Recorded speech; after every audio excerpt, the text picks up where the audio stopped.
Rescue Coordination Center started receiving distress signals. The bridge was starting to fill up with water. The ship was sinking and got them out on top of the rescue boat. Winds up to 60-70 knots. We started to separate one by one. Wave height 50 to 60 feet. Finally I was alone and no rescue boat or nothing. The rescue boat drifted away. It's freezing out there. All I had to do was just wait and hope some kind of miracle would happen. There is almost no chance to survive in conditions like that.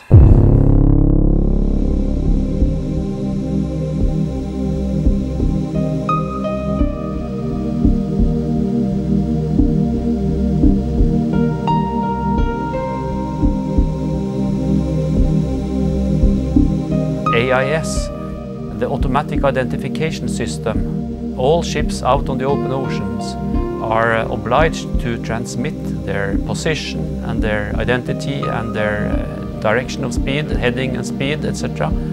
It's kind of like air traffic control for the sea. It's very useful to help provide assistance to ships in distress. First of all, to see, do we have assets in the area that could help somebody in distress. In the days before AIS, we didn't even know if there were any vessels in a particular area where we have an incident. They were more or less invisible to the coastal traffic administration.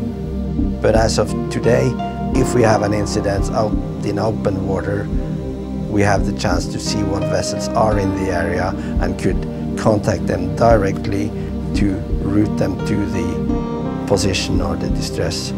And in that way, in a more effective way, rescue more people within a shorter time frame than we ever have before.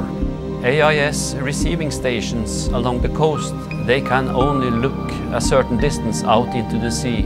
Ships that go out beyond 75 kilometers outside the coast were over the horizon and invisible to us. But if you think about these signals going straight, they go maybe several hundred kilometers out into space. And you know what circles around the Earth about 400 kilometers above us? The International Space Station. The European Space Agency contacted the Norwegian Defence Research Establishment and gave them the opportunity to mount an AIS receiver on board the space station to test out this technology from space. All our calculations indicated that this should work, but we really did not know before we switched on the receiver on the space station. 1st of June 2010, the system was turned on. The switch was flipped and the light came on and we were actually able to get the first data in. Yes, the instrument works. We all got very excited.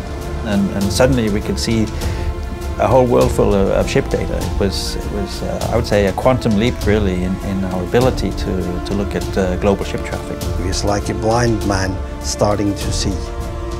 Yeah, it was a huge relief and great satisfaction to see. So this brought a whole new dimension to the monitoring of ship traffic on the open oceans. Nobody knew how many ships really are out there at any given time, and suddenly we had, if not the complete picture, then almost a complete picture.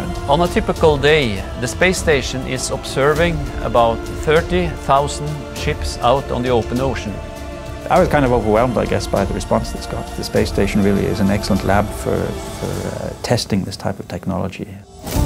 This project demonstrates that the International Space Station is not just for science and astronauts, but it really benefits the whole mankind with down-to-earth applications.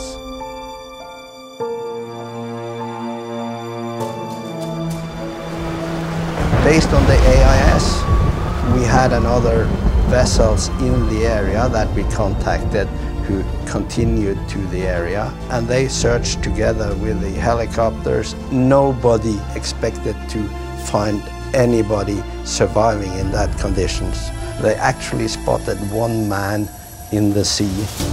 After floating in the North Atlantic Ocean for 4 hours, I was finally rescued. Thanks to AIS data and AIS data from the space station, This lone survivor was rescued. A absolutely happy ending for him. And luckily for technology that made something that was basically impossible to survive possible.